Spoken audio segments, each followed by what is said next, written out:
Say no to your depression.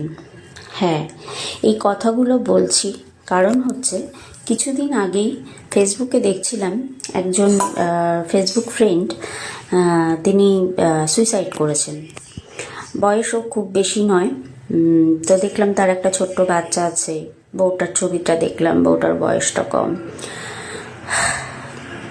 তো কেন মানুষ ডিপ্রেশনে গিয়ে সুইসাইড করেছে, তাও আবার রিজনটা কি না ফেসবুক আইডিতে কোনো একটা প্রবলেম হয়েছে, সেইটার কারণে কেউ রিপোর্ট করেছে।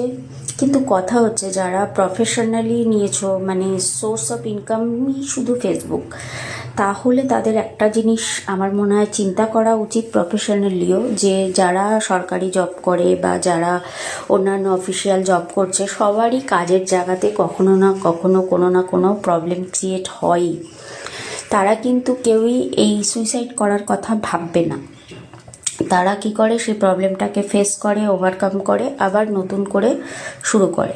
তো সবার ক্ষেত্রেই তো সেটাই সেম হওয়া উচিত। যারা প্রফেশনালি নিয়েছো একদম সোর্স অফ ইনকাম এটাই, তাদের ক্ষেত্রে এটা ভাবা উচিত যে প্রবলেম যখন আছে একদিন না একদিন সলভ হবেই, তো সেইভাবেই এগিয়ে যেতে হবে। So say no to your depression.